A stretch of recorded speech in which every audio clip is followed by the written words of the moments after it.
Hey, what's up everyone? How you doing? Well, I did promise you guys that I was going to use these exact same settings that I use on Far Cry New Dawn on my OLED, that I was going to try them out on Dirt Rally 2.0, and I have to tell you, it looks simply amazing. These settings that I have implemented from yesterday, really, they work great on the HDR games, especially on the HDR games that are implemented properly. What I mean by that, they have implemented a proper tone mapping. And of course, the Codemasters is no stranger to HDR. They've done Formula One. The Formula One looks amazing in HDR and 4K. I have it on the Xbox One X, and I've tested it. I also have it on PC as well. So as you expect, you are getting an amazing looking HDR native 4K game. Not only are you getting a very good native 4K resolution, which is the native resolution, 8.3 million pixels, but at the same time you're getting a really good implementation of the HDR tone mapping here. And then on top of that, the third thing is the enhanced graphics. So you're taking some more benefit from 6 teraflops that the Xbox One X has. So texture filtering, stuff like that, it's being implemented properly here as well. Like I said, and then when you combine that with the OLED, if you have a OLED E series or C8 series, E8 or C8, I'm telling you, man, if you use those same settings that I used yesterday on Far Cry New Dawn, you will be simply blown away by how beautiful this game looks. I mean, my camera here, it's not even doing it justice. You really have to see this in person. And guys, this is the benefit of having an OLED. This is the benefit of having an OLED, is the ability for you to see every and each detail the way it should be represented. And the only way you can see that detail is if every and each pixel it's emitting by itself, every and each color it's emitting by itself. That's how you appreciate the detail in the game. All right, and that's no exception here. Now, a lot of you are going to ask me, well, what kind of a HDR slider settings are you using on this game? Well, don't worry, I'm going to show you what type of HDR slider settings I'm using here. I'm going to do that shortly. We'll talk about settings. For those of you who missed my settings from yesterday, you need to check them out. And these settings that I have implemented here, that I will show it to you again at the end of the video, in my honest opinion, are the best settings for the HDR gaming. For the HDR gaming, this is it, man. There's nothing better than this right now, currently. Honestly, I've been testing all sorts of settings, and it took me a while to implement these settings. I've been looking around through different feedbacks from other people and comments section. I've been kind of trying to take a little bit of everyone's recipe and mix it with mine to give you this picture quality. But remember, I'm not doing this video to show you, hey, look, this is the Holy Grail. I'm doing this video just to talk about the fact that these settings that I'm going to show you again, you need to try them out, okay? This video and this camera, it's not doing a jack shit. It's not doing nothing. It's really not giving you, it's maybe some idea, but once you try these settings that I'm going to show you to in a minute, once you try them out, once you implement them, then you will understand, oh, I see what he is talking about. And that's the only way that you will know. Okay?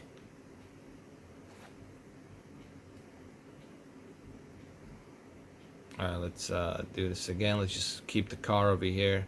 We're trying to find a good position here for the car. There we go. That's great. All right, so let me just zoom out a little bit. I'll keep it like here, like this. Yeah. Let me just adjust the position. I want to adjust the position of the car. And then I'm going to show you those exact same settings that I used yesterday on Far Cry New Dawn. Okay?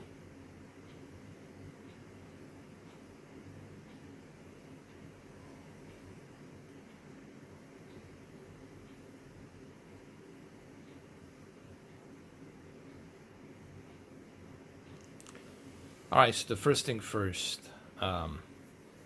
Let me show you the HDR slider. Alright, before I show you the HDR slider, let me just show you a little bit more of this footage, because this just looks amazing, dude. Very impressive.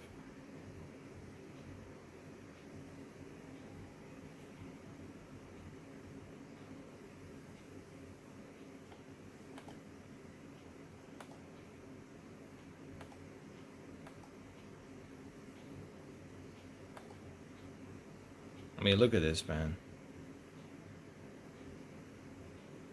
The tone mapping here, the HDR, it looks almost as if it's real. It's as good as Forza Horizon, man. Honestly, here, it's as good as Forza Horizon. All right, so let me go ahead. Let me give you the HDR slider settings here really quick. All right, so these are the HDR brightness settings that I'm using. 60, under the 60. So that's what I'm using for my HDR slider at 60. Remember, you don't want to make it too bright. You know, see, the mistake that people are making on the OLED is sometimes they would overbright their white digital levels. Remember, the idea is for you to have a balanced, good picture quality. So I left it at 60 here. Alright, so first thing first, remember the OLED light has to be set to 100. That's the first thing. Second thing is your contrast. Your contrast has to be set to 100 as well, so we can take the advantage of the HDR. Brightness at 48.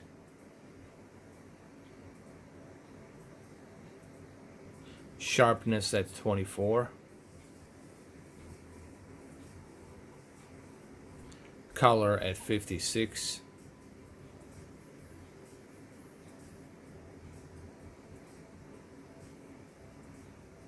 Color temperature in the middle. I always keep my color temperature in the middle. That's where you want your color temperature to be, always in the middle. Your black levels needs to be set to high. This is the important part. Your black levels needs to be, set to low. I'm sorry. I meant to say set to low. Because this is OLED. OLED has the best possible pitch black dark levels that you can get. So remember, your black levels need to be set at low. And remember, guys, everything I'm showing you here, you need to pause the video. You need to write these settings down and then try them out. This is why I'm doing this. I want you to try this out. If you have an OLED, if you have E8, C8, try it out. Okay, so make sure you keep the black levels at low. Dynamic contrast set to high. Make sure you leave it at high.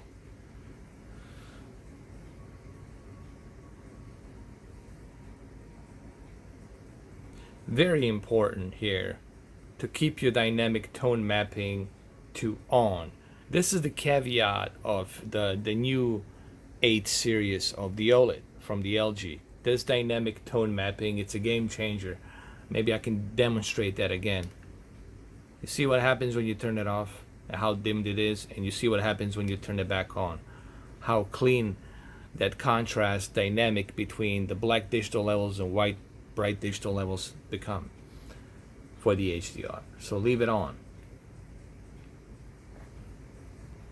And dynamic color, leave it at high. Leave the dynamic color at high.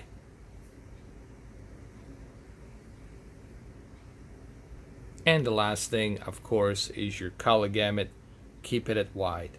These are pretty much the same exact settings that I'm using from yesterday from Far Cry New Dawn. And honestly, this looks amazing. I'm going to try it out on a bunch of different games. I like these settings, and I urge you to really try it out. Give it a try. Trust me. I mean, you can't really judge it looking at it through this video, through this camera. You need to try these settings. If you have OLED, you need to try them out, and that's why I'm doing this video. Try them out, pause the video, rewind the video, write these settings down, implement these settings, and you will see the difference for yourself. Because I want you to see the difference. I want you to experience it. That's why I'm giving you these settings. And remember, the reason it looks so great, that's because we have OLED here, but at the same time, this game right here has a really great HDR, has an outstanding tone mapping of the HDR from Codemasters, and on top of that, it also has a native 4K, and on top of the native 4K resolution of 8.3 million pixels natively being presented here, you also have a enhanced graphics. So this is a good showcase for your television. If you haven't tried Dirrt Rally 2.0, I highly suggest that you try. The Xbox One X version is the best version currently right now, as you can see.